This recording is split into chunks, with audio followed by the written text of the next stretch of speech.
Hi, that's my grandson's artwork. Wow, that's incredible.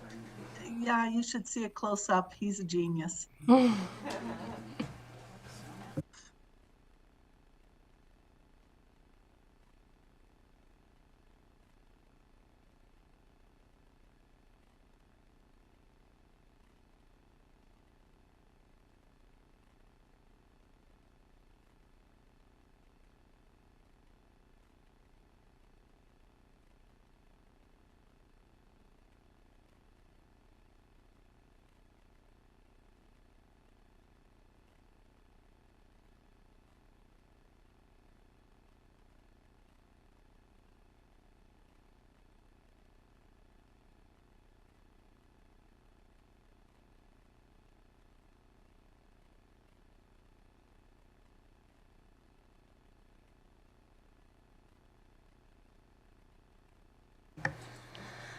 Okay, I'm going to go ahead and get started. I'd like to call this meeting to order. Welcome, everyone, to the regular board meeting of Wednesday, February the 26th.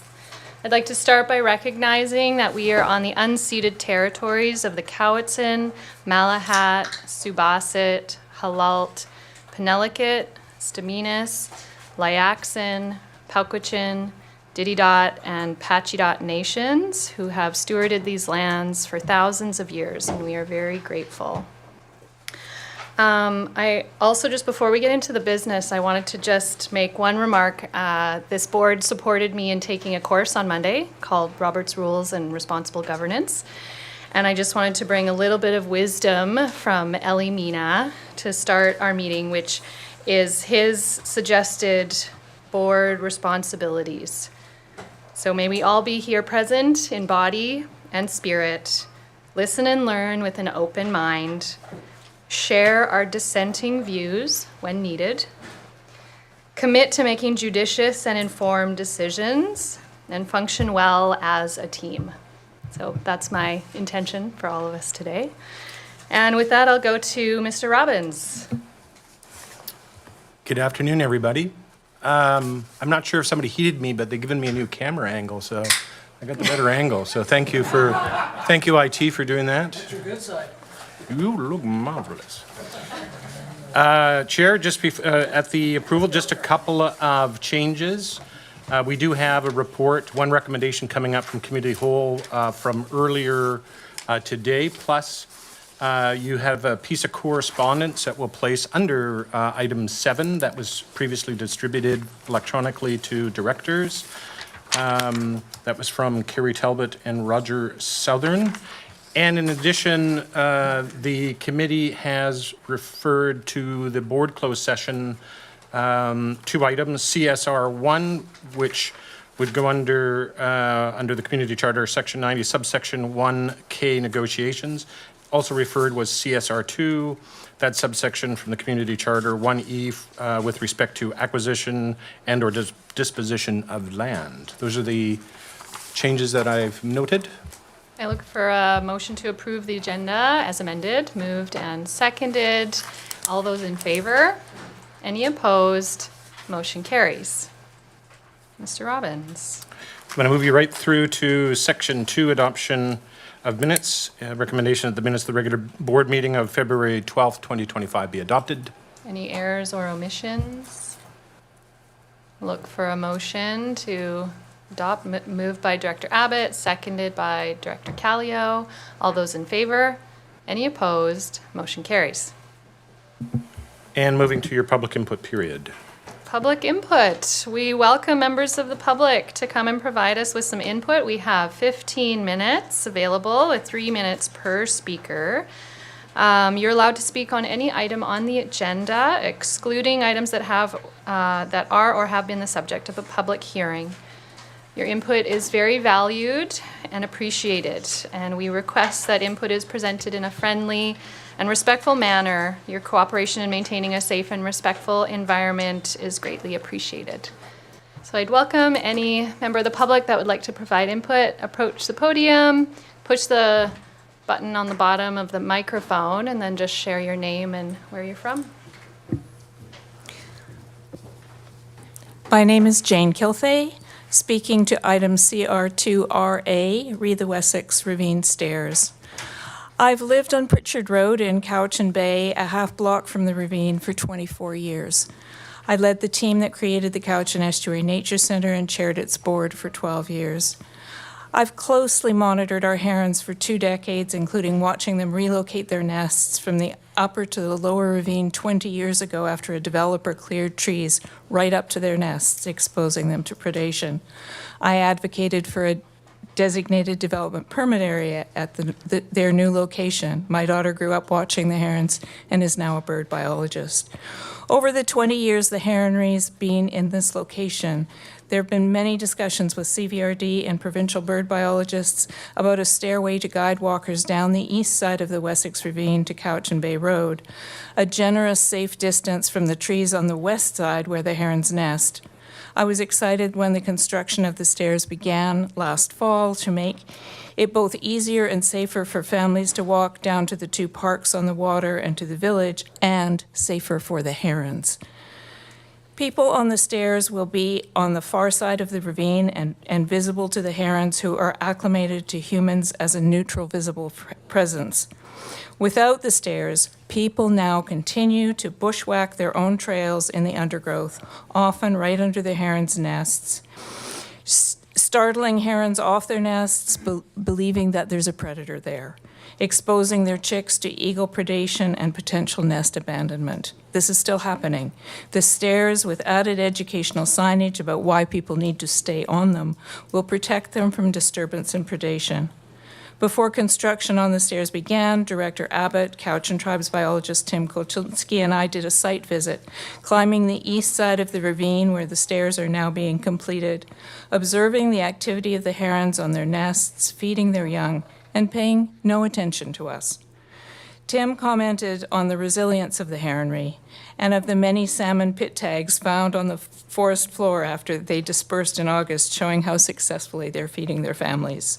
The stairs down the east side of the ravine will make it easier for people to view nesting herons at a safe distance, with signings including, "Shh, herons are nesting," and "Keep on the stairs" at both ends of the stairs to remind them. It's time to get on with this. I'm sad to see that there's a whole nother layer of process in there, and I hope that the board will continue to support the completion and opening of this project. Thank you. Welcome. Anyone else that would like to speak? Thank you, Carrie. The other Carrie. Hi, welcome. Hi, I'm Carrie Talbot, representing my husband, Roger, as well, who's not able to be here, and speaking to agenda item CR2, the stairs at the end of Pritchard Road to Wessex as well.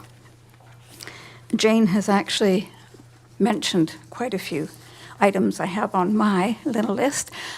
We live at 1810 Pritchard Road, 3 homes up from the ravine, and have been monitoring since 2001 with Trudy Chatwin when she was at the Ministry of Environment, counting nests, monitoring eagle health, or not the eagle health, the heron's health. The eagles are very healthy. And as chair of previously of the Area D Parks Commission for many years, this is what one of the things that we worked hard to acquire was, along with the permitting of, in the past 10 to 15 years, probably close to 200 homes in the immediate area, trying to find safe ways for the residents to get down to the village without being run over, and a safe way to protect those herons. Their rookery is doing amazingly well, and by guiding residents past and down the ravine in a safe manner is a much better thing than all the bushwhacking, as Jane mentioned, coming from up the ravine and down, which brings them underneath the rookery. The herons have adapted to where they are very nicely in the 20 years they've been in that location. They're just above Wessex Road, lots of traffic, lots of foot traffic. Just above Wessex Inn, lots of activity at that inn. Just above the cannery, which was constructed during their nesting season, and they are still there, still strong, still healthy. And we need to protect them in the best way we can by opening up this stairway we've waited 10 years for and allowing people to move down safely, cross the road safely in a high visibility area, and carry on with what we started 10 years ago. How we can do that safely is take the gates away and install a electronic trail counter, liaise with Ministry of Environment because they are still monitoring that rookery. I think we have lots of volunteers in the area, and possibly Ministry of Environment has names, we'd be some of them, to help guide, have informational ambassadors. CVRD Parks has a function of for volunteers to, usually it's trail clearing, invasive plant removal, things like that. But this would be an ideal opportunity to liaise with MOE, get lots of information, and educate people at the top and the bottom of the stairs as they carefully use them, and stay out of the wildlife corridor, which is why we acquired that ravine. Thank you. Thank you very much. Hello, welcome. Thank you, Chair Segal. It's been a little over a decade since I, as a new Area A director, was... I was going to say, you're my predecessor. I right? was. I was appointed as the CVRD member rep to the ICF. So since then, I've read and dissected all of the many mountains of reports on it. And a year later, I was appointed to the Tumuk Treaty Table. So I've seen a lot of it from the inside, how the sausage has been made. So, and it's only, surprisingly, it's only been in the last few years that I really understood that the absence of Canada, as noted on page 15 of the report, is what is keeping this from progressing, well, really anywhere. I know that the First Nations have been asking for their land back, just the parts of the corridor that go through the reserve, but what they really need is to sit down, well, Canada really needs to sit down with them and discuss the entire ENN land grant. So that's what I think is really needed. I know even in my time, there were a number of resolutions to AVICC and UBCM, and I think it's probably time for one to FCM to try to get them to lobby the federal government, because we tried letters and we met with ministers, but just lowly individuals was not really what this needed to make any progress. So thank you. It's a thankless job, I know. One term was enough for me. Thank you for coming. Invite any other members of the public that would like to provide any input. Okay. Mr. Robbins. We have a delegation for you from Cowichan Green Community. I understand there is a contingent of people in the gallery, and I'll let them introduce themselves. And I understand that they have a video for us to watch. Welcome, Ms. Stafford. And I'm going to turn to the board right off the bat because I know the video is just under 10 minutes and she would like a bit more time. So motion to extend for 10 minutes, moved and seconded. All in favor? Any opposed? Motion carries. There we go. We got it done quick. Go ahead. Push your button on the bottom of your mic. Hi. Okay, thank you. Well, that was my whole opening monologue, was to beg for an extra 10 minutes. So that's great. So, and we're the only delegation, so 20 might work. No, we won't take that long. So I am Judy Stafford, and I was calling myself the outgoing executive director, but Director Morrison made me call myself the old executive director, as opposed to our new executive director, who I'll bring up here in just a minute. So I've come to this table many, many, many times because I'm so old. I was trying to go back to my notes, and I believe the first time we presented a video was 2010, and I was trying to think who was around that table. So you were here, Tim was probably here, John was probably here. I think this podium is the same, though, I think the technology has been upgraded, but we were one of 2 delegations at that day, and my daughter and a staff member, Alyssa, who unfortunately couldn't come today, she still works with us, did the video on Movie Maker. And if you ever worked with Movie Maker, it took about 9 hours to render it onto a thumb drive. So I was actually standing out in the hallway as they were running the thumb drive over because we got moved to second delegation because we were late. So that's how it started. I won't go into all those years, but I just want to acknowledge how much I've enjoyed coming to these presentations. It's really one of my highlights, and I'm sad that this is officially my last one. We've had such an amazing partnership with everyone around this table and this whole CVRD. Again, going back through memory, we've received 6 regional grant and aids until you cut us off, but that's okay. And then, in 2018, you gave us the funding for the van, which you're going to see in the video. That was an amazing grant, one of the last ones, I think, through that process that we were able to receive. And, that van travels hundreds of miles, a day, picking up food and redistributing food. Since 2018, we've recovered and redistributed over 1.7 million pounds of food, and the van has been a huge, huge part of that. Several area directors have given us little bits of their area director funding over the years, so thank you to you guys. You know who you are. One is on screen. And, last year, we got $30,000 that we didn't even know about. Like, I saw it on Facebook, and I actually was arguing with Mayor Douglas saying, and there's a rumor that we got $30,000, and he goes, I think you did. So, I know budget's done for this year, but, if you want to give us some money in 2025 without us asking, we'd be totally okay with that. Another thing that some of you may or may not know, for 3 years, from 2012 to 2015, with Mayor Staples at the time, she was not the Mayor Staples at the time, we did all the outreach to the schools for the environmental education program, which focused on transit, solid waste, and water. And we did hundreds of workshops with the kids in schools and dozens and dozens of community outreach booths. So that was a great contract we had with you guys. Until you canceled that, but okay.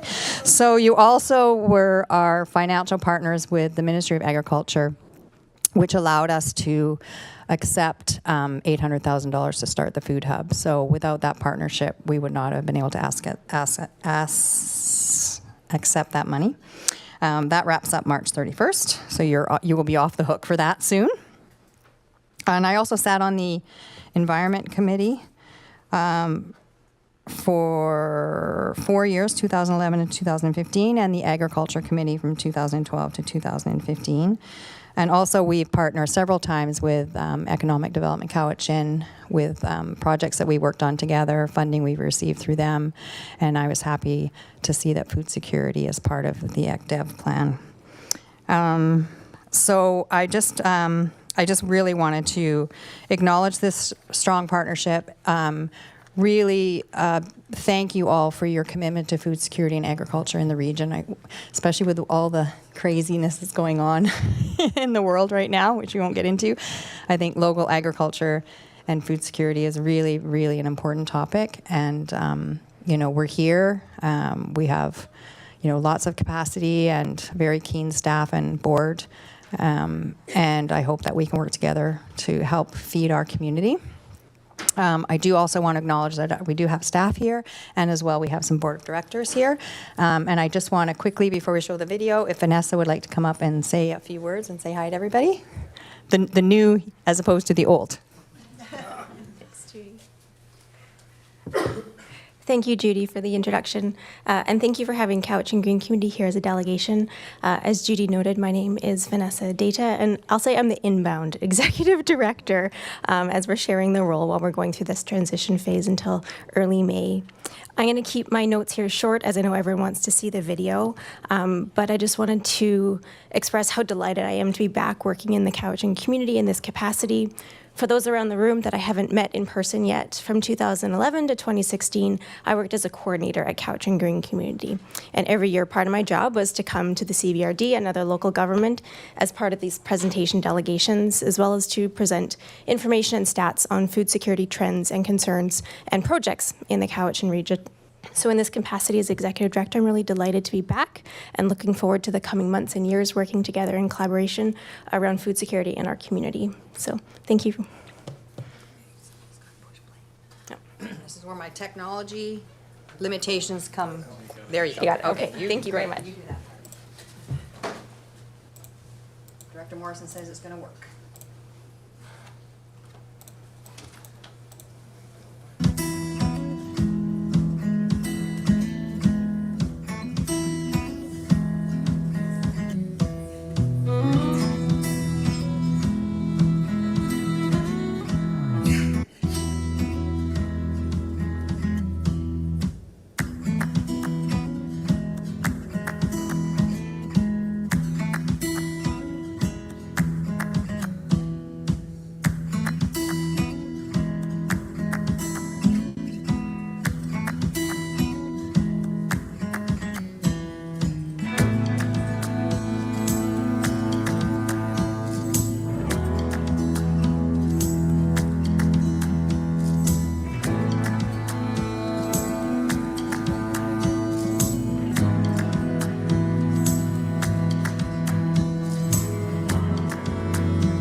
I think we should bring you some of those burgers that were in that video for your lunch next time. Those are pretty good. Or we should play this before you eat. Well, I did get when I came to the breakfast, I took the pamphlet that said catering, Catering, on it. that's right. So hint, hint to whoever We do organizes our catering. lunches. And also just a note that those stats are all just from 2024. Those are just 1-year stats. So cumulatively, I can't do the math. No. So anyway, if you have any questions, we'd be happy to answer them. Open to the board. Any questions?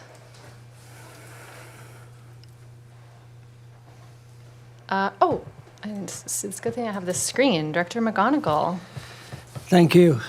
Yes, I was here when you first presented, and I'm here when you leave. So who is the old one? Oh, I was going to say, who's the smart one? You could take that anyway. You could take that either way, but I believe there is life after executive director, so let's just keep it that way. One of the things that stood out for me within the video was the Meals on Wheels program that you have taken on.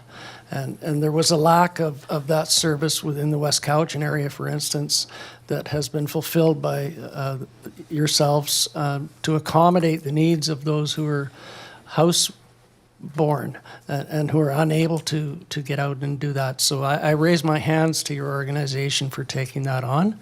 Also for the food recovery program and the service that has been delivered out to community services in the West End to help a number of people within our West communities. Again, we thank you very much. So it's not goodbye, but it's till we see you again. Well, thank you. And our Meals on Wheels coordinator is here, Jyoti, and she's done an amazing job. We're expanding now into the South End, Cobble Hill, Mill Bay, another community that hasn't been served. So that's all her doing. So well done. Wonderful. Director Morrison. Oh, boy. Try that again. Thank you, Chair. Yeah, great. And I think one of the best parts about watching the videos is, and it harkens back to, I don't know, the movie My Cousin Vinny. You got a lot of youths helping out with what you guys do, and this is pretty great because so many of us talk about, you know, there's a shortage of volunteers, and you seem to corral and bring a lot of youth not only like into the volunteer world, but nurture them into careers, and I think that's fantastic. Big question though is, you spoke about all the hundreds of miles every day that van puts on. What kind of shape is it in these days? And Well, funny you ask. 2018, and we got it a year old, so it's clocking up the kilometers for sure. Yes, so maybe a new van is in our future.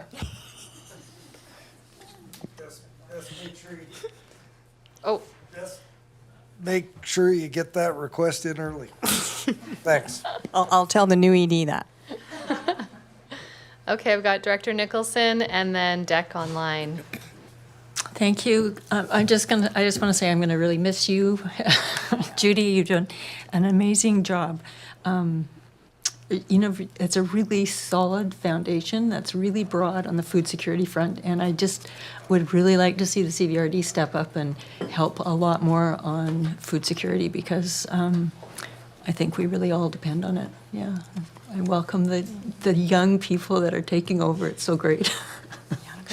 Yes, so let's make Vanessa's job way easier than mine. That would be good.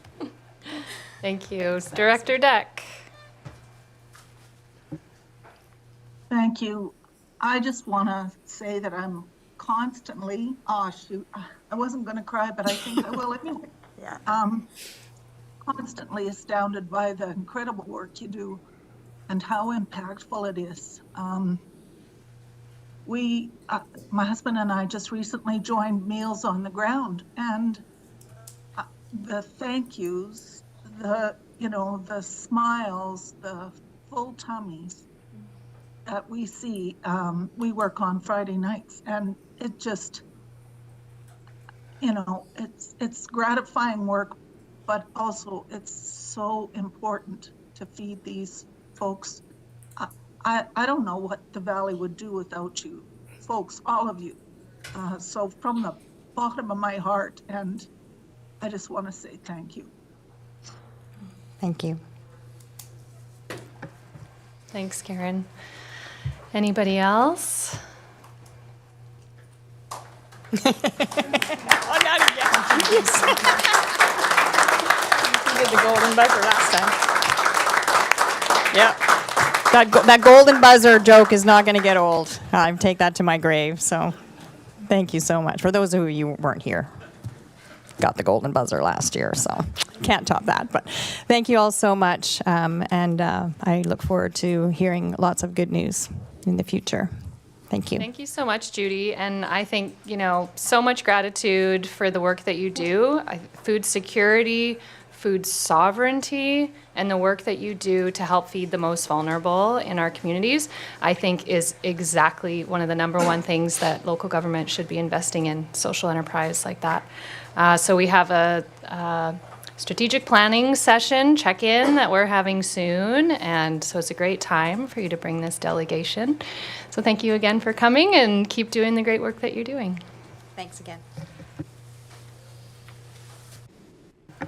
Mr. Robbins, what's up next? How can you not be inspired by that? Oh. And a sense of hope in today's world. That's, wow. Sorry. If Aaron was here, we'd be crying. Well, it got to me. Wow.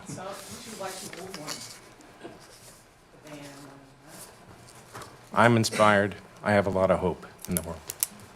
You have a piece of correspondence that was for your information that you added to your agenda. And so we're going to move to committees and commission reports, unless there's any comments on with regards to that piece of correspondence. CR1 is a report and recommendations of the Committee of the Whole, meeting of February 12, 2025. Director Douglas, what was your recommendations? Director Douglas, push your button. You're on. All right. So your Committee of the Whole reports and recommends the board meeting of February 26, 2025. You'd like me to read all these off? No, I think they're published in advance, so you can move them as a block All or right. ask if anybody would like anything pulled. So I'll move R1 to R3 and look around the table here if anyone wants any items pulled. So you're seconding that? So moved by Director Douglas, seconded by Director Wilson. Any discussion? All those in favor? Any opposed? Motion carries. Thank you. And the next set of recommendations from the Electoral Area Services Committee meeting of February 19, 2025. There are a number for the entire board and one recommendation for EA directors only. Director Morrison. Thank you, Chair. As noted, these items were published from our meeting of February the 19th, so unless anyone would want any of the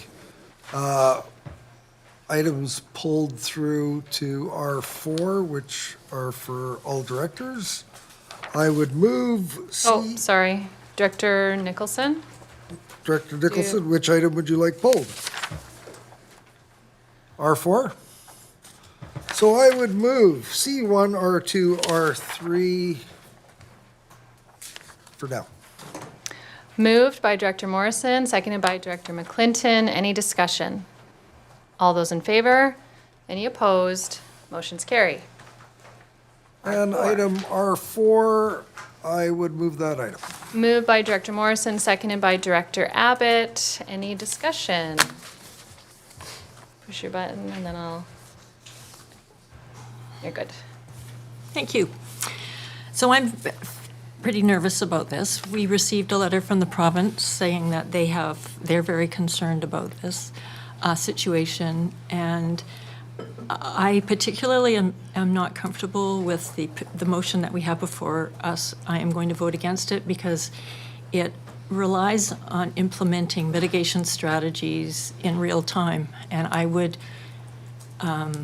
much prefer that we have a management plan in place before we contemplate opening the stairs. So, and I understand that the community would love to use the stairs, and I understand that it may be a really good thing, but I think we need a plan in place before we do that. So 16% decline in herons in this area since 1993. There are not very many nesting colonies, and researchers don't understand what level of disturbance prompts them to abandon a particular site. And this is the largest nesting colony on the island. So I prefer we take a precautionary approach. Levels of stress are cumulative, and I would hate it if the herons leave because the level of stress that's reached kind of tips them over the point where they can't stay. And the CVRD will be blamed, obviously, and I think it would be wise to do a management plan before we open the stairs. So I'll be voting against this. Thank you. Thank you. Would anyone else? Director Abbott. Thank you, Chair, and thank you. I don't think this is the time to debate this issue, and we've heard from community members, and I don't think there's anybody in this room that's qualified as the professionals that we're going to engage. And I would ask that we proceed to call the question, Chair. I have no one else on the speakers list, so I will call the question. All those in favor and opposed? Director Nicholson and Martman opposed. Motion carries. Director Morrison, we're still on your report, right? I'll wake up my mic there. For electoral area directors only, and it was R1, and it's a motion that this application be denied. Moved by Director Morrison, seconded by Director Acton. Any discussion? All those in favor? Any opposed? Motion carries. Thank you, Director Morrison. Mr. Robbins. And finally, under this section from today, the Committee of the Whole meeting of February 26, 2025, I believe Director Douglas has the recommendation coming from that committee. Go for it, and you should probably read this one. Your Committee of the Whole reports and recommends the board meeting of February 26, 2025, that it was moved and seconded that it be recommended to the board on February 26, 2025, that the Couch Valley Regional District Board accept report, Couch Valley Regional District Island Corridor Shared Visioning Project final report. So I'll move that. Moved by Director Douglas, seconded by Director Duncan. Any discussion? All those in favor?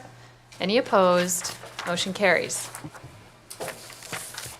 Mr. Robbins. Moving through your agenda, going to section 11, staff reports. SR1 is a report from the CFO with regards to providing you with the 2025 budget overview. Thank you. Welcome, Ms. Bowen. And just so the board is clear, for anyone that wants to have questions or comments about the 5-year financial plan, generally of the final budget, that would be SR2, the time to make those comments. Ms. Bowen, do you have a presentation or just here for questions? Through the chair, no, just for questions. It's now we're done. We're finally finished, and staff is very excited about that. So any questions on SR1 for Ms. Bowen? Director Morrison. Thank you, Chair. So I'm just looking at some of the attachments here. So just to be clear, these are our most recent January completed assessment figures. Through the chair to Director Morrison, that is correct, because BC Assessment is in the process of meeting with clients right now if you want to appeal your assessment, and we will get the end result. I think their revised comes at the end of March, so we have like a 2-day turnaround to get it all in and entered into what we have to finalize with the province. So just as a quick follow-up, there's usually not a big change, and because it's individual files that BC Assessment is going through its appeal process, but it's as close as we can do now, but there will be a final number after the end of March. Through the chair to Director Morrison, that is correct. Thank you. Director Acton. Yep, hold on, I just lost my page. There you go. Thank you, Chair. Thank you, Chair. I'll try and articulate my question if my thinking is right here. So, I'm seeing a large change in the 100,000 per 100,000, but then I think to myself, a lot of properties have actually gone down this year because real estate has dropped. So so then people are maybe, it could be high because of that, like, I guess, how much of that plays a role in the whole scheme, do you know? Do you understand what she's saying? I get it, because my property assessment went down. Yeah, like a lot have gone down. So does that Because real mean my estate was- dollar per 100,000 increased just because of my assessment went down? Through the chair to Director Acton. Right. Yes, because it fluctuates with, it's all based on assessment, so everything that we have, so assessment goes down, the cost per 100,000 does go up because. But we have a lot of people with reduced values, so then there might be a lot of people like feeling stressed Yeah, when so they are don't people need to. thinking we're increasing their taxes, but it's just because their assessment went down? And do we have a dollar value on that? Through the chair, I'd have to look that up, like we do have a worksheet that kind of says what the average increase would be. And everybody, I think there's only 2 that actually went up, everybody else's averages went down for the average household, like the average assessment value. I don't know how that would correlate back, but yes, it will cause more of an increase to everybody for cost per 100,000. But then it also plays into a factor, how did you, amongst the rest of the people in your group, did everybody go down, or are you just a few houses within the group that went down? Some other houses maybe went up, the average may be in the middle, so then it correlates. So there's no real way to tell that, because like 5 houses on this road may have gone up, but then the other 10 houses may have gone down, and then the 2 kind of come together. So it's really hard to pinpoint it down to a certain household. Yeah, thanks. Director Martman. Don't touch. Thank you for this. I have 2 questions, and it's leading into SR2 in a way, because I was interested, do we ever consider what our budget is for this year and compare it to what we projected last year in our 5-year plan? Through the chair to Director Martman, some departments do, but not always, because sometimes it's a guess. We guess the next 4 years how things are going to go. Who knows what the market's going to hit? Did a project come in overpriced? Did something change in the price of goods that are causing them? Did a contract change price? All of that. So they do their best to figure. And we do compare to last year, and we also compare to the previous year to see, like, do we have the right budget? We actually look at actuals too to see, like, are we budgeting too much? So we don't actually look at the full 5-year plan and looking back, but each department does look at their own. Okay. It's something, I don't know, it might be interesting to look at that at some time, but my other question is, now I'm down to the pennies. So if you go to Schedule B, you'll see that Area H, the dollar change per 100,000 is 12.27. So we can stick to that 12.27, even though other ones show 12.28. I'll leave that with you. You don't have to answer it here. But yeah, there is a different discrepancy of a penny that shows up, so. Through the chair to Director Martman, is it on another scale, another schedule? Because it could just be to rounding, depending on the size of the worksheet and how things get analyzed and stuff. It could be just a rounding issue between one and the other. So how far do you carry that out, though? So we see a 12.27. Do you round, like, does it go down? How many decimal points? Seriously? Seriously. Okay. I will leave it with you. We have one worksheet that we try and figure out this number. It has, some of them have 30 little decimal points to get that one little 1 cent at that very end of a 1 cent to get it to balance to the rest of the worksheet. And that's what I was getting to. Thank you. Thank you, Chair. Director Douglas. I didn't do it. It was a test. All right.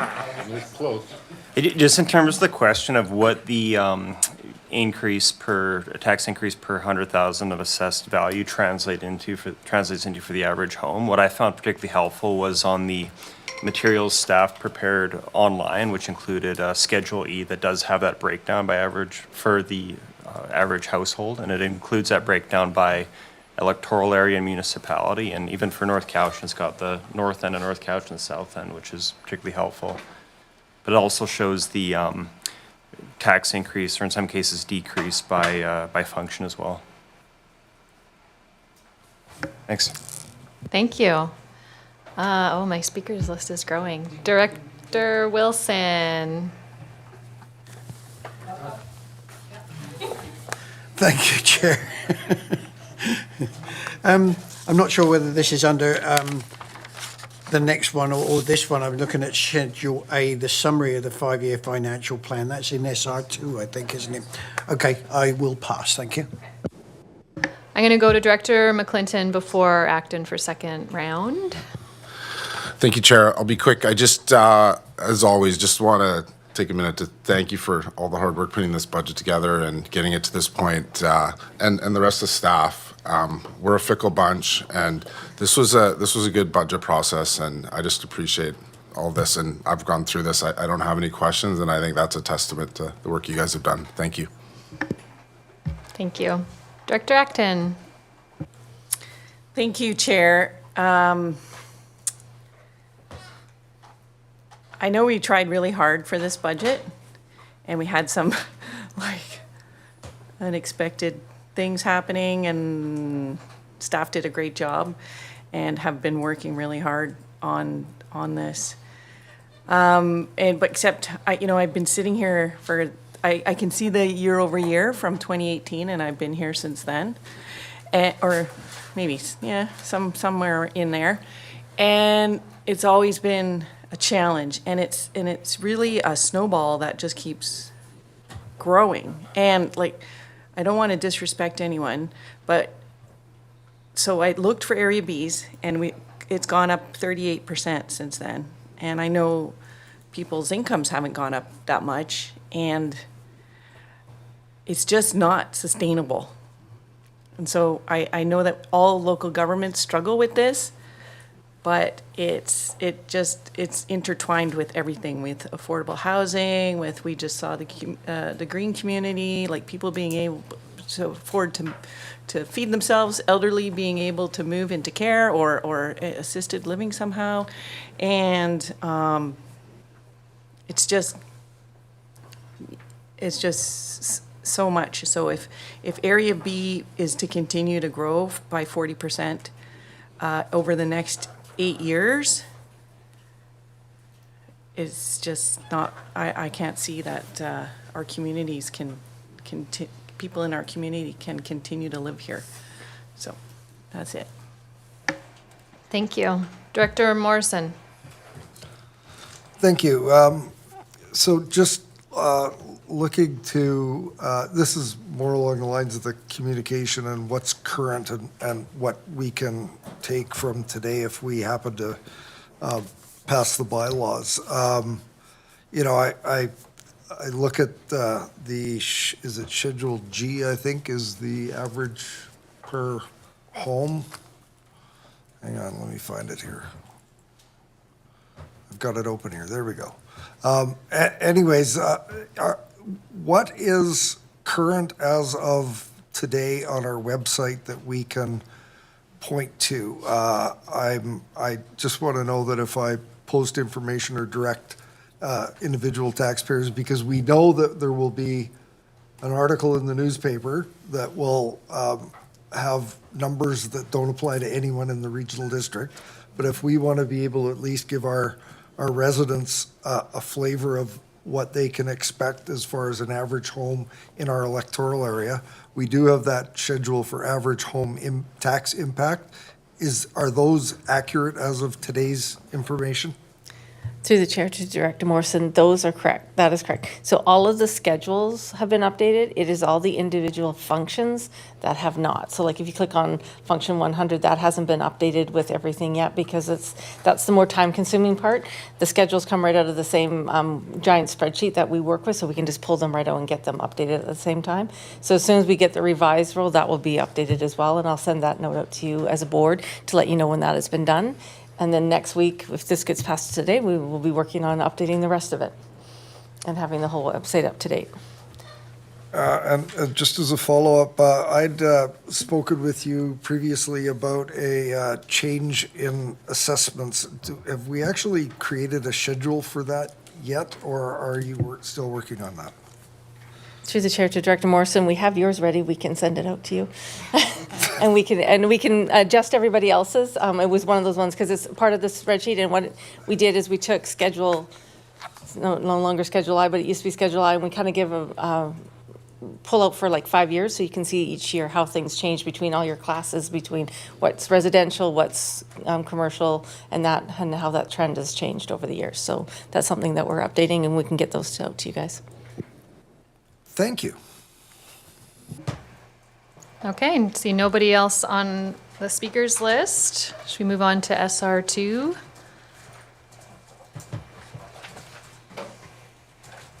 So, any questions, comments about SR2? Director Wilson. Thank you, Chair. Ms. Bowen, Schedule A, can you tell me what proceeds of borrowing means on that one there, the 5-year, summary of the 5-year plan? So the chair, sorry, I missed the first part. What was the question? Yeah, I can show you this if you like. The proceeds of borrowing? So, to the chair, to Director Wilson, that is for anything that's being borrowed for the year. So anything that's in the budget. So there'd be all the functions that have anything that has short-term or long-term borrowing attached to it, that goes in there. Okay, and follow up, please, Madam Chair. For instance, and this is where I'm looking at the two figures from 2024 to 28 and then 2025 to 2029. For instance, in 2027, the forecast was 5.6 million. But in the latest one that's come out, it's 1.4 million. And then the same thing happens in 2028. 200,000 in 2028 originally is now 13.4 million. Through the chair to Director Wilson, I'd have to look to see the detail on that. Yeah. But it's a lot of the debt is very much forecasted on when they need it, if they need it. It could be that things have changed, price could change. I'm thinking maybe with the 2028, it might be with regards to garbage trucks. Because, like replacing and rolling over and making sure. I'm not sure. I'd have to look to see what departments. It could be for water, sewer. It could be something that is in there. So it's something that's forecasted. It doesn't mean it's actually going to happen. And it can change from year to year depending on if grants show up or other funding shows up or the project gets changed. That's the kind of stuff that it's the big differences that worry me a lot, from 13 million to 200,000. And it could be that a project might have came up or something that needs to be replaced with the asset management, with working with the asset department now. There could be things that they're now starting to earmark that might need to be fixed or changed. Yeah. And Madam Chair, just to seek your guidance here, would this be the time for me to make a comment? I've asked the questions, but now I'd like to make a comment, if that's okay with you. You're welcome to make a final comment. I'm going to be opposing this 5-year plan. But first of all, let me say here, staff have done a great job in following the direction that we gave them of 3% cap. It's my opinion that that direction was a grave error on our part. These statements from others echo my feelings entirely. 1, in today's economy, fully every dollar counts. There are some people where even a few dollars makes the biggest difference in their decisions. Let me repeat that. Where even a few dollars means the biggest difference in their decisions for the month. Second one, I was talking to a young nurse at the Duncan Hospital a few weeks ago, and she said to me, I have a full-time job, So does my husband. We have 2 children, and I have to take a second job just so that we can manage. And the last statement, we feel that our voices have not been heard and that any future attendance or input would be fruitless. I believe that this board has lost touch with the ordinary residents in the Cowichan Valley. Point of order, Madam Chair. I thought I What's should your have put my point? stopwatch on. This is disrespectful to call. Oh, sorry. Sorry, I hadn't turned your microphone on. I haven't lost touch of anything, and I think it's inappropriate for colleagues to be leveling that. charge. Okay, I'll withdraw that one if I can carry on, please. Thank you. I believe that this board has not prioritised fiscal and fiduciary responsibility and continues to place heavy financial stress on our seniors and young families and those who are working in minimum wage jobs. And I will be opposing this budget on those grounds. Thank you. Thank you. I do just want to say that all the decisions of this budget have been made by everyone around the table. We hold that collectively, and that we have reduced the original proposed budget by $1.5 million. So it's incredibly hard work, and we're all in this together. And I hear your comments loud and clear, Director Wilson, and I don't think you're alone. But we are all working together to do what we feel is best for our community. And with that, I'll go to Director Martman.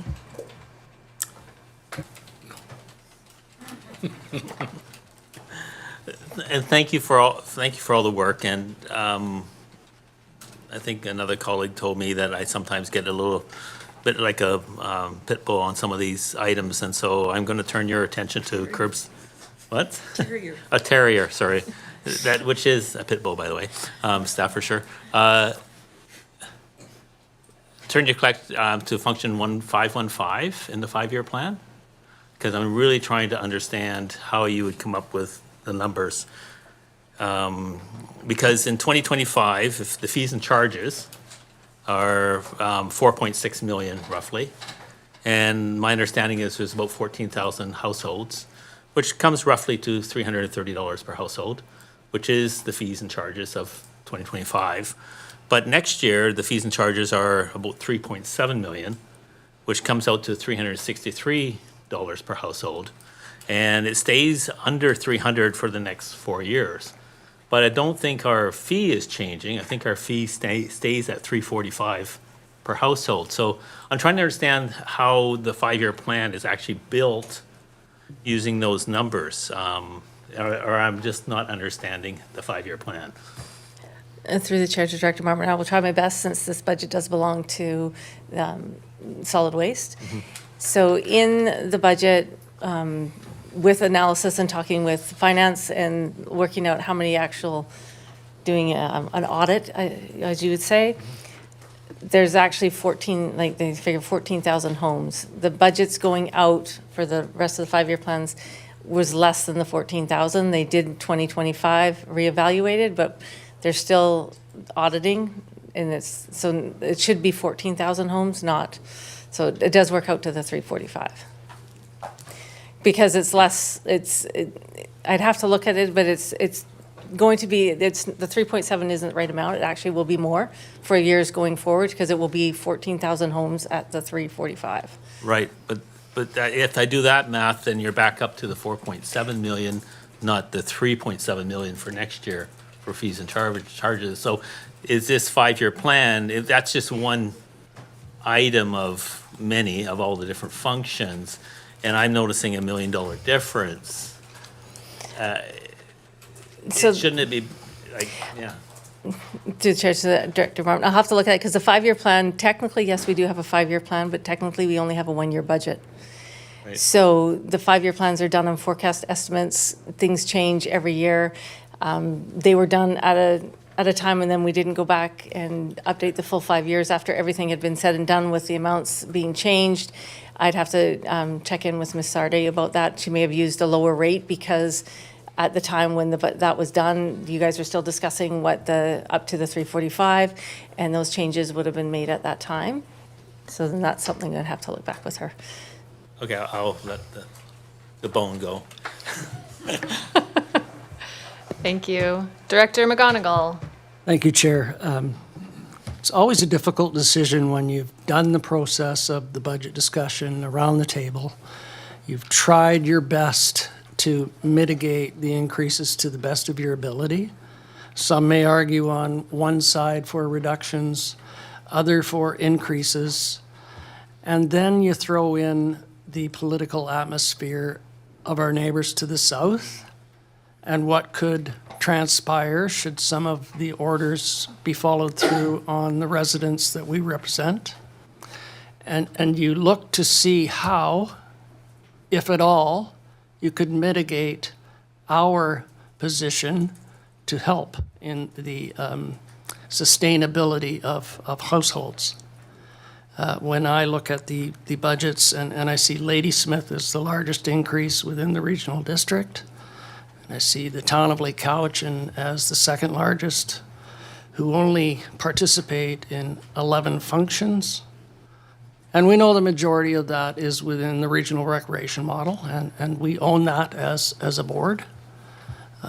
Unfortunately, the impacts of that are showing in the financials of this year's budget. I personally thought we could do better in the process, but I am not blaming anyone for the decisions they made. I will own the decision of the board, but I cannot in good conscience support the budget as presented. Thank you. I have nobody else on my speakers list, so thank you very much, Ms. Bowen. Mr. Robbins, who's up next? I'm going to take you to SR3. It's a report from Emergency Management Division with regards to a lease renewal at 5280 Polkey Road. There's a recommendation that the CVRD enter into release with the landlord at the premises there. Oh, we have Mr. Wainwright online. Welcome. Thank you. Do you have any kind of presentation, or are you just looking for questions? Any questions, and if it interests the board, I can offer a brief explanation. Okay, looking around the room. Any questions? Maybe, Mr. Robbins, you can read out the recommendation. Absolutely. That the CVRD renew the lease agreement with Parhar Holdings Limited for premises located at number 2, 5280 Polkey Road, Duncan, BC, for a period of 3 years from March 1st, 2025 to February 28, 2028, for the purposes of an emergency communications workshop and emergency management warehouse space. Director Nicholson, you were moving it. Moved by Director Nicholson, seconded by Director Wilson. Any discussion? I'll call the question. All those in favor? Any opposed? None opposed. Motion carries. Thank you, Mr. Wainwright. Thank you. Mr. Robbins. SR4 is for information, just like SR2, the bylaws associated with this item appear in section 13 of your agenda in a moment. Any questions about this one? No? Okay. Then I'll move you to SR 5, which is a verbal report from the CFO with regards to updates for the Chief Administrative Officer's travel and expenses for the previous year and for travel for this year. There's a couple of recommendations for your consideration. Welcome back, Ms. Bowen. Go ahead. Through the chair to the board. So this is just a verbal report on the CAO's expenses that have occurred from July 1st to December 2024. And so she's done some traveling, she had some conferences, and there was some meetings. So those are the expenses that she's incurred. And then the other recommendation is for her to attend the 3 conferences listed there, the FCM, UBCM, and the CAMA. Moved by Director Abbott, seconded by Director Wilson. Should we have that read out, Mr. Robbins, or? Happy to read it out. Okay. That the following Chief Administrative Officer expenses from July to December 2024 be approved. 1, travel in the amount of $631. 2, conference in the amount of $5,522. and 3 meetings in the amount of $233, and that the following 2025 travel for the Chief Administrative Officer be approved. 1, Federation of Canadian Municipalities Conference, 2, the Union of BC Municipalities Conference, and 3, the Canadian Association of Municipal Administrators Conference. Great. Any discussion? Director Acton. Yeah, so I think this is well, maybe I've forgotten, but it seems like the first time that something like this has come forward. Like, I'm curious why this wouldn't just go to the chair. Yeah, I feel like I haven't seen this before. Okay, through the chair to Director Acton. In the last audit, there was a change made that instead of having the chair sign off on the expenses and keep the stuff moving and not holding up payments for anything, that the chief financial officer would sign off on it, and then we would bring a report to you on a quarterly basis. And so we've got them mapped out for the rest of this year. So then that way it just saves up from having to always get in contact with the chair to have the chair come in. We can just keep the ball rolling and having payments made. And this was what the auditors recommend. It's quite common to have this happen in other regional districts. They do the same thing. Again, my question is this just for the CAO or is this for everyone? I can answer the question. Okay. Go ahead, Ms. Miles Wilson. Oh, sorry. Oh, wow, it really zooms in. Hello. Yeah, so I wouldn't normally say this, but I have a provision in my contract. So it's not normal because it shouldn't be in there and we should fix that. But that's kind of why it has to come here because it literally says board approval. So I realized that and thought that's not a great process. We'll have to fix that, but we have to play by the rules. So here we are. Thank you for that clarity. Can I follow up? Yes, you're still on. Yeah, go for it. Oh, thank you. Yes, I remember that, but I thought it was just for directors. I didn't realize the CAO was involved, but you're saying it's only because of your contract. There's two So, parts. oh, right? They there's kind of- both. kind of Okay. combined together, but Okay, yes. good. Okay, it's going to be changed. That seems appropriate, whatever else is going to happen. Thank you. Director Martman. Well, I think we saw a report earlier today in a different committee for what the public is looking for, accountability and transparency. And while maybe this seems to be a small piece, I think that is going towards that. So I'm not sure I'm all on board for changing it, other than kudos to our CAO, because these are really very low numbers. So I must say, I've truly appreciated her watching her dollars and but thank you. Thank you. Okay, it's been moved and seconded, right? Yes? Okay, no more, no one else on my speakers list. I'll call the question. All those in favor? Any opposed? Motion carries. Mr. Robbins. Next item is a recommendation of the public hearing minutes of Thursday, February 13, 2025, with regards to the official community plan amendment bylaw number 4591 be received. Moved by Director Morrison, seconded by Director Callio. Any discussion? I'll call the question. All those in favor? Any opposed? Motion carries. And I'm going to move you to section 13 of the bylaws. The first one, B1, the recommendation that the CVRD bylaw number 4615 nuisance regulation service establishment bylaw 2025 be granted first, second, and third readings. Moved by Director Callio, seconded by Director Deck. I'll call the question. Any discussion? Call the question. All those in favor? Any opposed? Motion carries. And moving to B2, and the recommendation that CVRD bylaw number 4627 Mill Spring Sewer System Service Amendment, that's a boundary extension, bylaw 2025 be granted first, second, and third reading. Moved by Director Callio, seconded by Director Deck. All those in favor? Any opposed? Motion carries. And moving to B3, CVRD bylaw number 46295, year financial plan 2025 to 2029, bylaw 2025. There are 2 parts. Each part is a corporate weighted vote.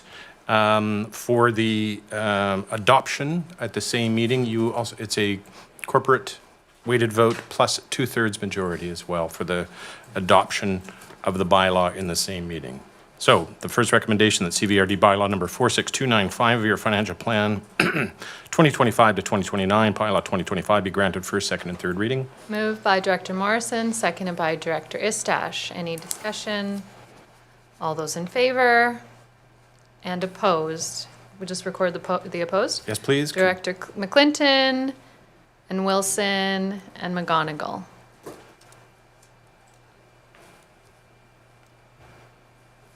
Motion carries. Motion carries. And then finally, that CVRD bylaw number 46295, your financial plan 2025 to 2029, bylaw 2025 be adopted. Moved by Director Morrison, seconded by Director Abbott. Any discussion? All those in favor and opposed? McGonigal, McClinton, Wilson. Motion carries. Motion carries with over two-thirds. Moving to B3, recommendation that CVRD bylaw number 4629, sorry, Before. B4. Before 4. B4 is the CVRD bylaw, but let me get to the right page. That's CVRD bylaw number 4630, security issuing loan authorization bylaw number 4328, bylaw 2025 be granted first, second, and third reading. Moved by Director Justice, seconded by Director Nicholson. Any discussion? All those in favor? Any opposed? Motion carries. And that bylaw number 4630 be adopted. Moved by Director Justice, seconded by Director Duncan. Any discussion? All those in favor? Any opposed? Motion carries. I'm going to move you to bylaws for electoral area directors only. BEA1, the recommendation that Cowichan Valley Regional District bylaw number 4591, official community plan amendment bylaw 2522 and 2528 Mill Bay Road 2024 be granted third reading. Moved by Director Morrison, seconded by Director Martman. Any discussion? No, we don't get discussion at this point. All those in favor? Any opposed? Director Nicholson opposed. Motion carries. We already did that. It already came to committee. Okay. BEA2, that CVRD bylaw number 4592, South Cowichan zoning amendment bylaw 2522 and 2528 Mill Bay Road 2024 be granted third reading. Moved by Director Morrison, seconded by Director Abbott. All those in favor? Any opposed? Director Nicholson opposed. Motion carries. And concluding this section under BEA3, that CVRD bylaw number 4621, electoral area E, Cowichan Station, Satlam Glenora zoning amendment bylaw for 3725 Glenora Road 2024 be adopted. Moved by Director Nicholson, seconded by Director Martman. I'm allowed to say any discussion here, right? You certainly are. Any discussion? I'll call the question. All those in favor? Any opposed? None opposed, motion carries. Okay, yes, let's take a break. Sorry, I'm really got carried away going here. We'll take 10 minutes, come back at 3 o'clock.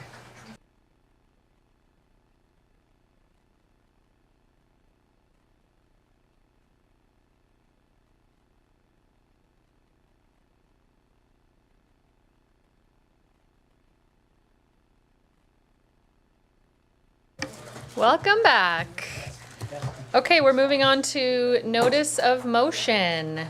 Mr. Robbins, do you want to read out the recommendation for us? Under NM1 from Director Nicholson, with regards to opportunities to promote water conservation and stewardship, the recommendation before you that was previously was on your previous agenda, that staff prepare a report on opportunities to further promote water conservation and stewardship throughout the region, including rebates such as soil amendments and irrigation, rainwater harvesting, and well water testing.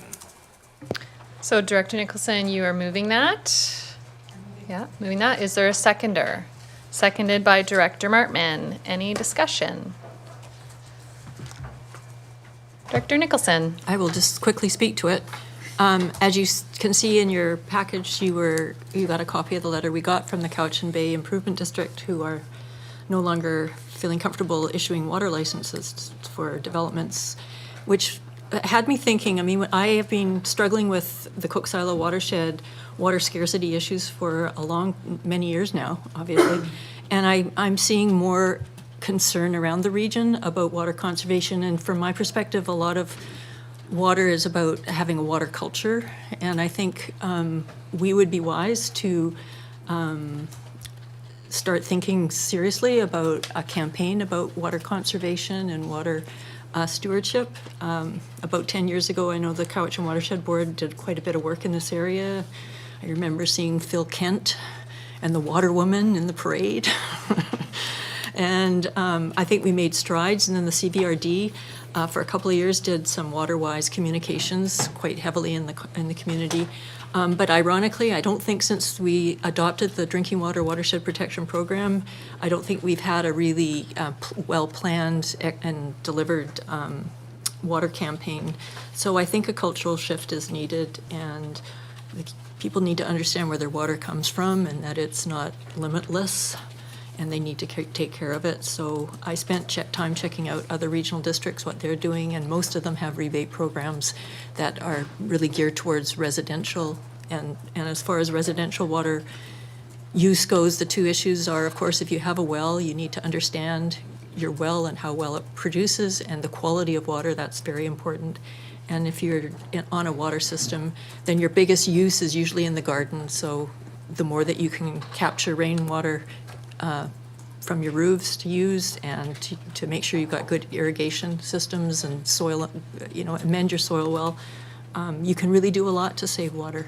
So I think we should be really seriously promoting water conservation in the future, and I would like staff to come back with a report on how they could direct some effort to that end. Thank you.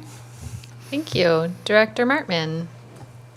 Thank you, and I fully support this. I sit in an area called Yellow Point area, North Oyster, and we have some properties that have very limited water, but we also border on as you know, the regional district of Nanaimo, and so when you hold a town hall, you have people coming from both regional districts, and they start talking to each other, and they go like, well, why can't you do it like the RDN? But usually it's the other way around. They're saying, why can't you do it like the CVRD? But in this case, they're saying, why can't you do it like the RDN? The RDN does have these kind of initiatives in place. And so I would really support staff exploring this as a way to start dealing with this. And I don't know if we can, if there's a way to embed it under our drinking water watershed protection plan, but I think that would be something as an umbrella, perhaps.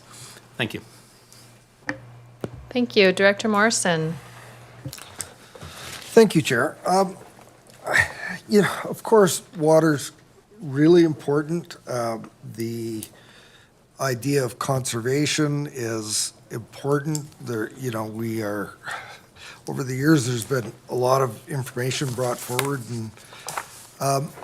but I just sat here while we adopt the budget and had 3 of our number vote against it because of fiscal constraint issues and capacity issues. We fund the drinking water and watershed protection function.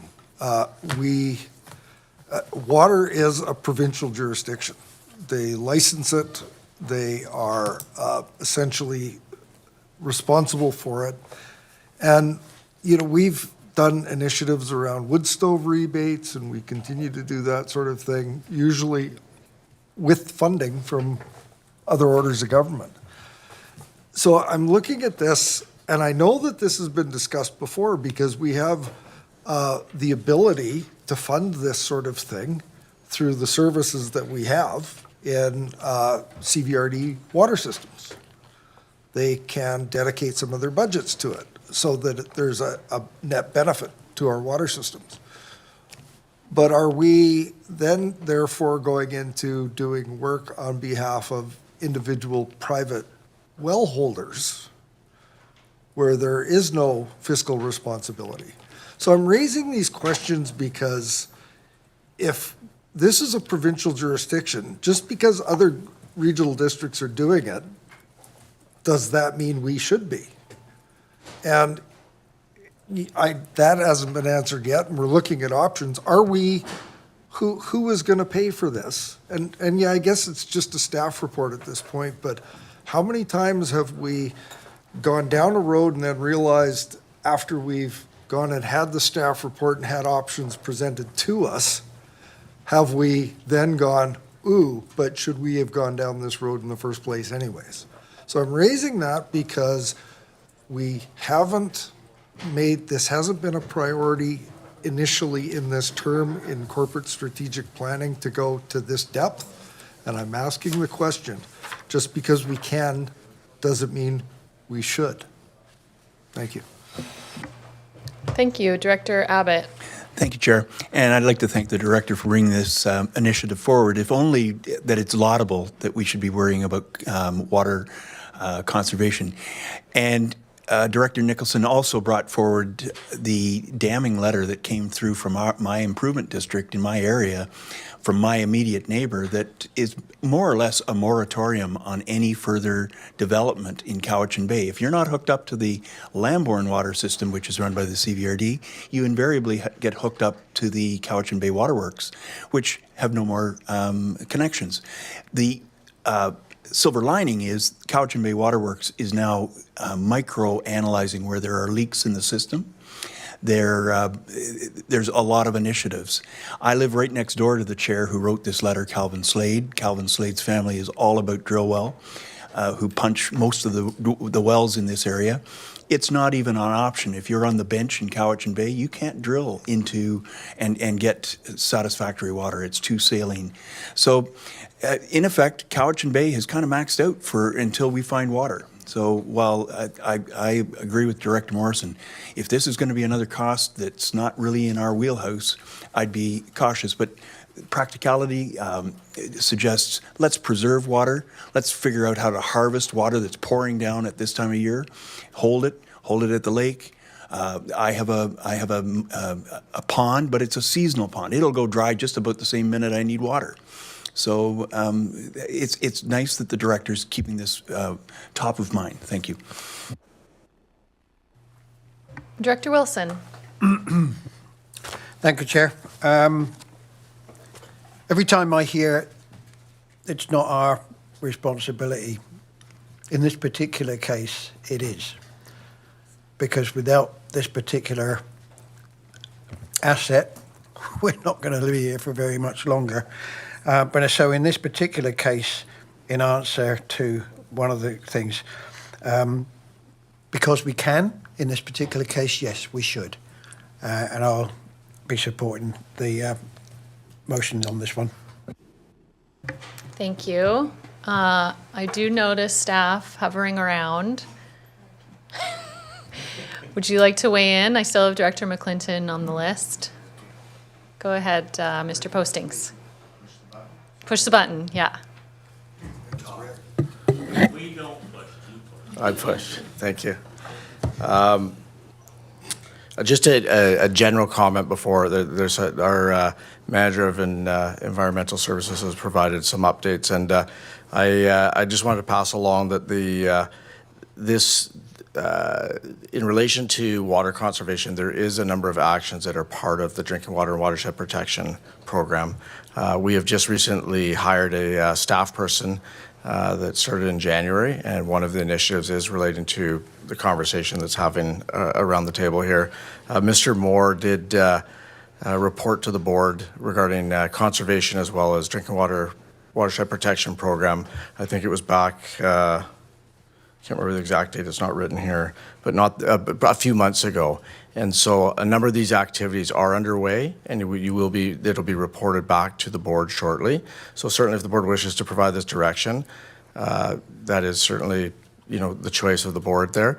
But we will be bringing back forward a number of recommendations relating to conservation measures that have been identified within the conservation strategy, as well as the Drinking Water and Watershed Protection Program. So that is on its way shortly here. Great news. Thank you for that. Director McClinton. Thank you, Chair. I just want to thank Director Morrison for his comments. I had put myself on the speaker's list, then took it off because I just didn't quite know how to articulate it. But, the way that you spoke about it, I'm in agreement. This is a provincial jurisdiction, and I'm extremely concerned about staff capacity and heaping on more work for them. So, yeah, I'm struggling with this one. Okay, I have no more people on my speakers list, so I'm going to call, oh, Director Deck, coming right in at the end. Go ahead. Thank you. I just want to echo Director, oh, I've had a moment. Anyway, I want to support this motion because our water issues are not going to go away. They're only going to get worse. So I'm just very heartened to hear that the board is already, or that the staff is already working on this and will present to us shortly. So I'll be voting in favor. Thank you. Director Acton. Thank you. I did hear mention or a reminder that we have strategic planning coming up, kind of like a review. I guess, this is kind of a little bit on the fly, and I'm not actually like,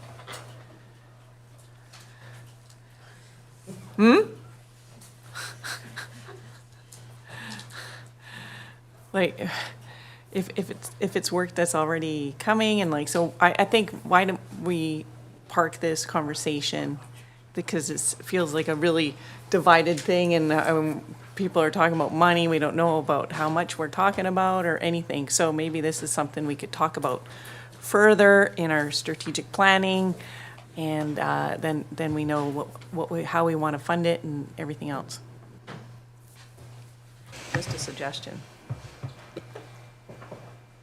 I mean, that would be like what, referring this request to the strategic planning.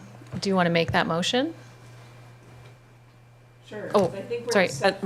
I feel like we're debating whether like water is important or not suddenly, or like, and then message of money came up, and yeah, I guess just looking at the whole picture instead of sending staff down a direction. It was around soil, and like I'm not a farmer. So. Well, I saw Ms. Miles Wilson kind of pop up. I think she has some clarifying advice for us. Thank you. Yeah, I just wanted to put a little bit of context. Those are all good proposals. We do have the notice of motion in front of you, of course, for consideration, but just a little bit of extra detail for staff that may help is that, the manager of environmental services had shared that the support or the direction from the board has definitely changed over the years in regarding educational campaigns and kind of the efforts and the resources put into those types of campaigns. Also, though, he was pretty clear that, incentives have been considered and are possible through the Drinking Water and Watershed Protection Program. There's a budget line item there for incentives, but it's never been funded.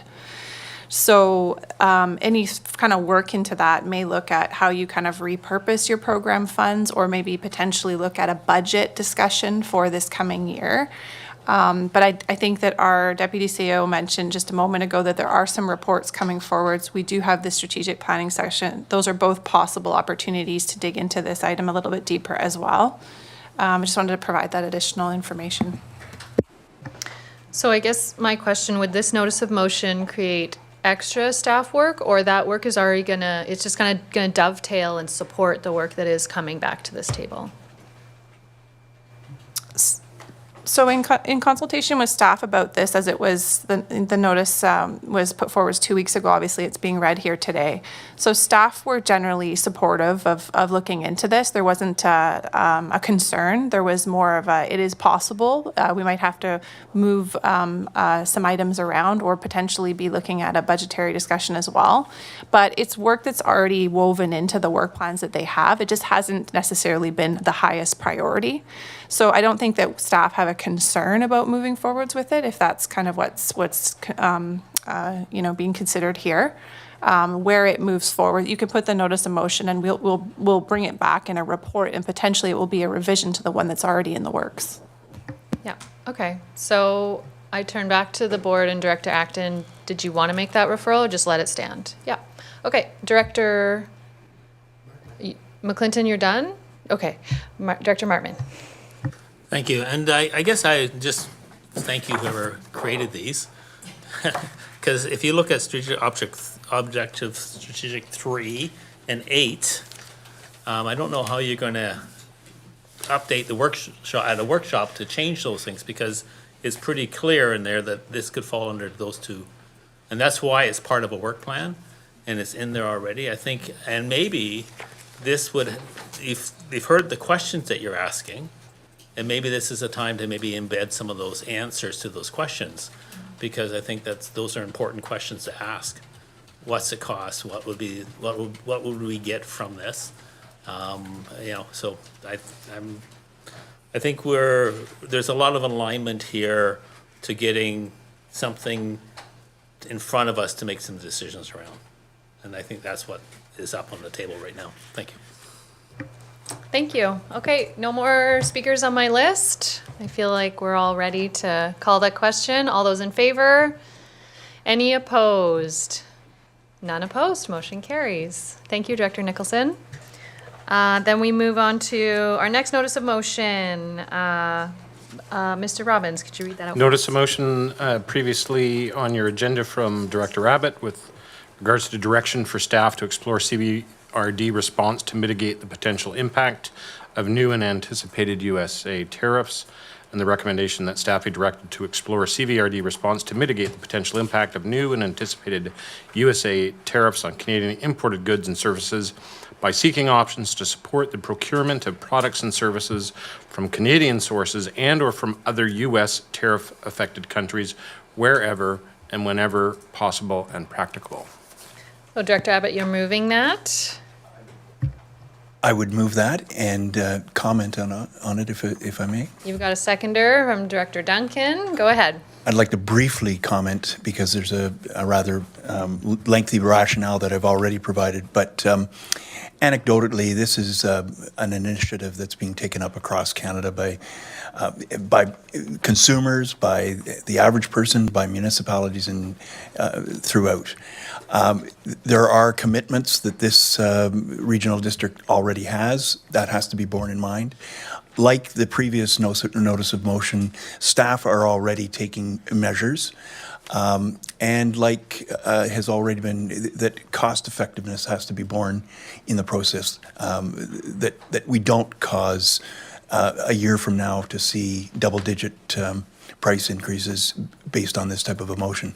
So a pragmatic approach to looking, just as I'm sure most of us around the table when we go shopping today, we're making those decisions. So I just, in this climate, I just hope that I get support for this motion. Thank you. Any other speakers? Director Martman. And I think I can support it because it's asking to explore, but I think part of the problem that isn't articulated necessarily is when it's integrated and it's always not just really clear about what's Canadian, what's US, what's other. And if a company in Canada has fully filled their warehouse and bought the product and it's a US product, do you not buy it? And so I guess it's just direction perhaps more than the philosophy of it. It's the nuts and bolts about how does that get integrated into a report or put into a report so that, or is it just going to get, I think about our 5-year plan, I think of all these things about how complicated it can get. And I'm wondering if we're asking staff to go down a very complicated path there, or do they see something that is actually tangible? So that's more of a question for staff, but maybe that's what the report's about.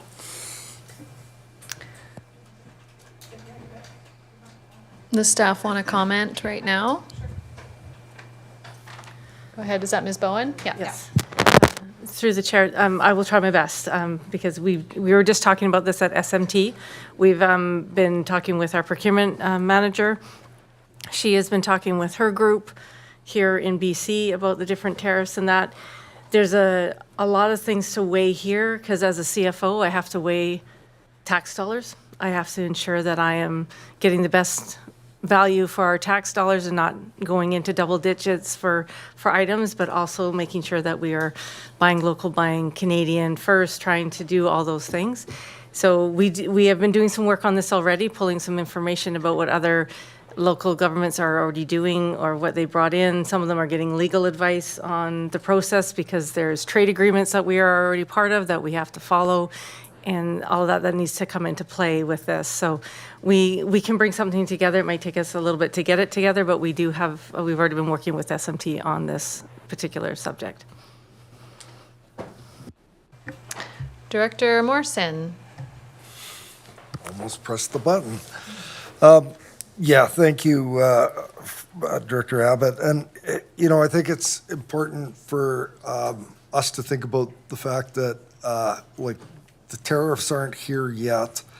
The scary part is that when that project that we've been waiting to get done for a couple of years, all of a sudden, there's a component that's 50% more expensive than was initially anticipated.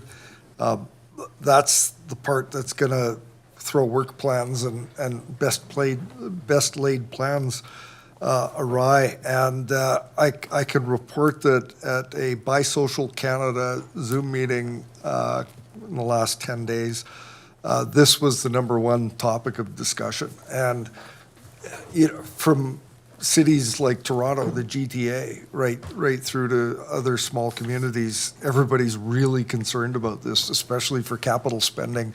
And so the news that I heard on that front is of course everybody's hoping and praying and negotiated that the tariffs don't come in, but associations like BC Social Procurement Initiative and the national organizations like Bisocial Canada are already working with the purchasing and acquisition groups to ensure that if there's supply chain possibilities within Canada and from Europe and from Asia, that we will be able to access certain things that we've just normally bought out of the States because it's been so much easier. So there is good work, and we are members of BCSPI, and I know our staff are in regular contact with them. So I think this is an appropriately timed resolution, and be willing to support it.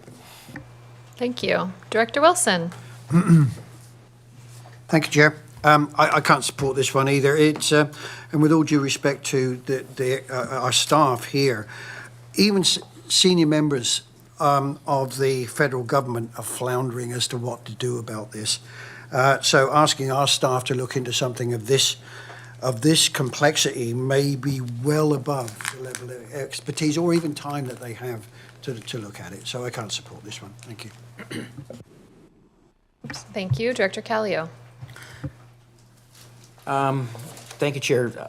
Yeah, I hear what my neighbor is saying, but I think in the motion itself, it speaks to what's been said, and it says at the end, wherever, whenever possible, and more importantly, practicable.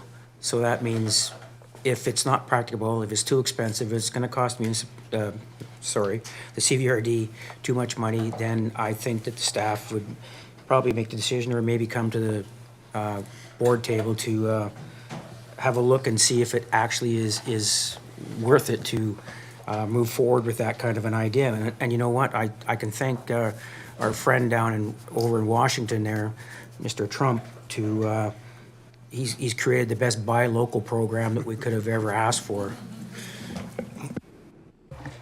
Thank you. Director McClinton. Thank you, Chair. Yeah, I'll be supporting. I'm angry and I feel disrespected and very disrespected by our neighbors. And, maybe a little bit of an emotional vote, but I also think the wording gives a lot of flexibility. So Canada first.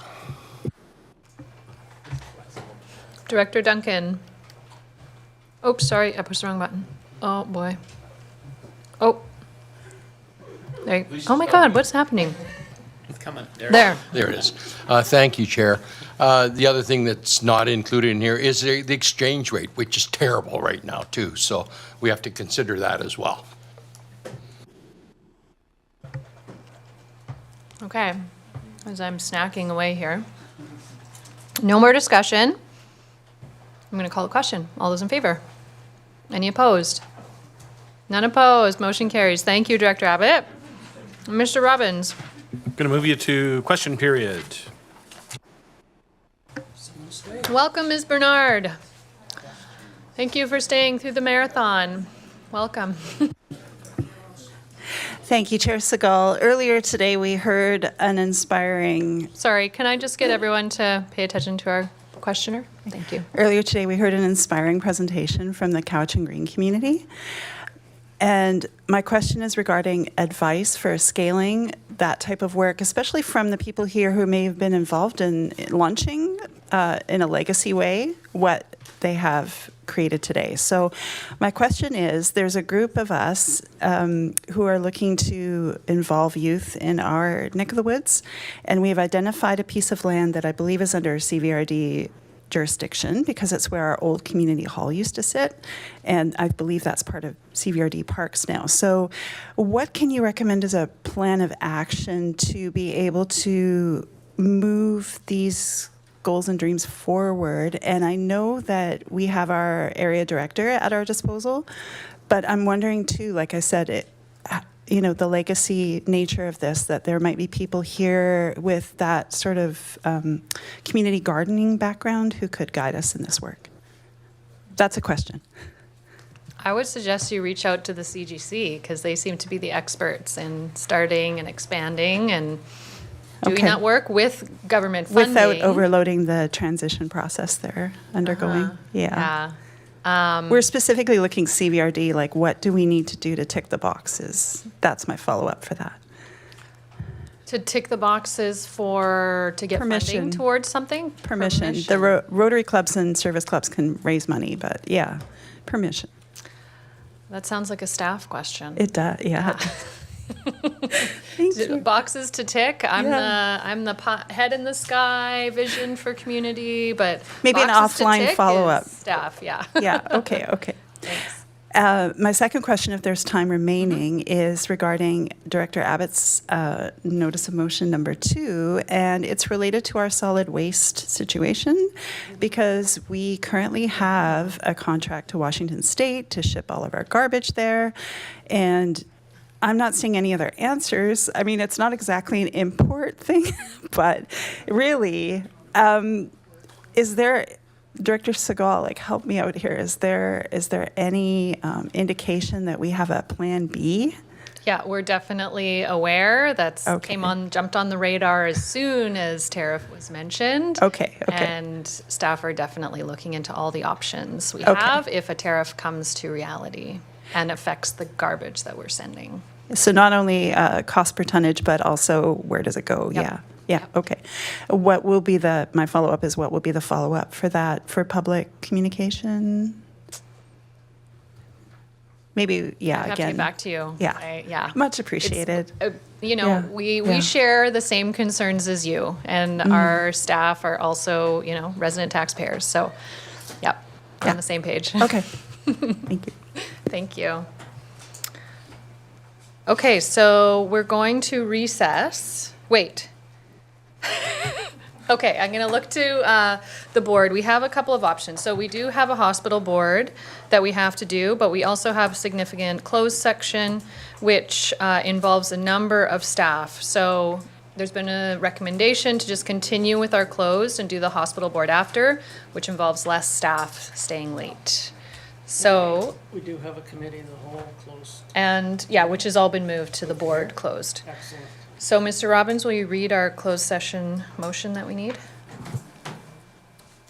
Thank you, Chair. A motion that the meeting be closed to the public in accordance with the Community Charter, Part 4, Division 3, Section 90, subsections as noted in accordance with each agenda item, with the addition of 2 items that came from your Committee of the Whole, CSR 1, CSR 2, being subsections 1K negotiations, 1E acquisition and disposition of land.